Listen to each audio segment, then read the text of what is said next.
What is going on, guys? It's RdnRacing. We're here with another video, and today we have the Lamborghini Miura Jota SVR. It is from Tomica, as you can see, and I'm going to show you why this has to be one of the quirkiest cars in my collection.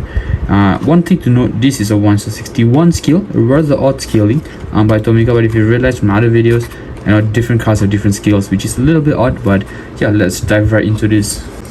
So right off the bat, we're just gonna look at the box quickly. There's nothing much. It's written in Japanese, and it's right about here. So I have no idea what any of this means. Of course, there's the Lamborghini official, I assume, sticker right here. And yeah, we're gonna open this up real quick, and I'm gonna show you the vehicle. There you go. And yeah, of course, I've always made it a point, the plastic. They need to do better with the casing lamp. Anyways, here you go, the Lamborghini Miura Jota SVR.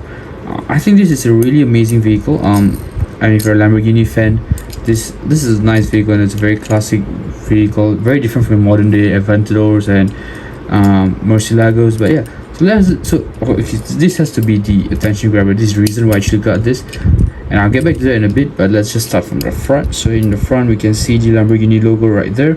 Headlights, very nice headlights, plastic headlights. We can also see the driver compartment right there, the steering wheel. So it's really nice, and this really amazing red paint looks nice. It's not sparkly like a lot of Hot Wheels cars you can see in this day and age, but yeah, it's a very nice paint job. And look at the wheels, guys. It doesn't have the suspensions that a lot of the mainline Tomicas have, but the wheels here look amazing. It's very retro wheels, and yeah, I think this is really nice. This is the passenger side, and this looks nice as well. You can see the front lip right here. Let me just see if you can focus. There you go, the front lip right here. And yeah, overall this car looks amazing. Let's move to the back. Before we move on to the engine base, in the back we have the rear light temples as well as a license plate holder. And this is actually not the exhaust pipes. These are actually the hooks that hold the engine cover. And then here, of course, we have a very quirky little spoiler, which is rather weird, and it's in a weird position, but it is what it is. And of course, what all of you have been waiting for, the best part of this vehicle, which is the removable engine hood. And look at that engine.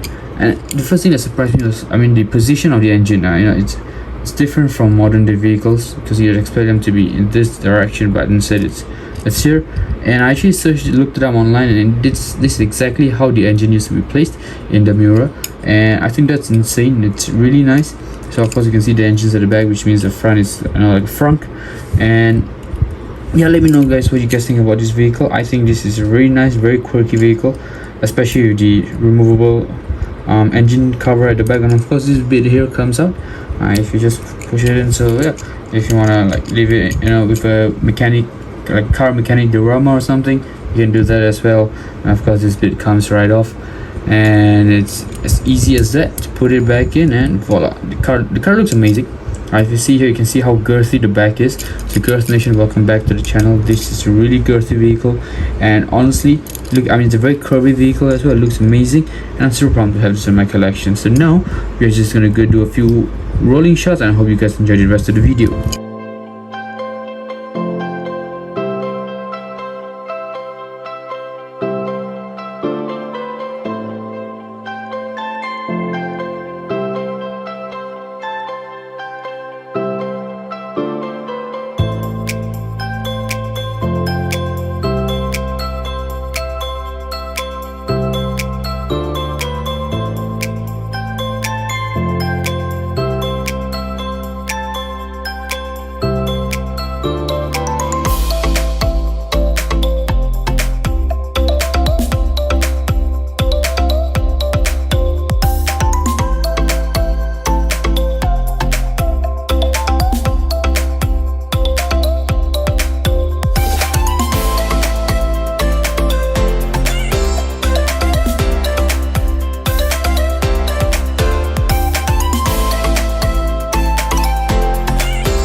And just like that, guys, this video is over. I hope you guys had an amazing time. I shared an amazing time. But just like that, guys, let me know in the comments below what you guys want to see next. But just like that, once again, this video is over and I'm out. Bye.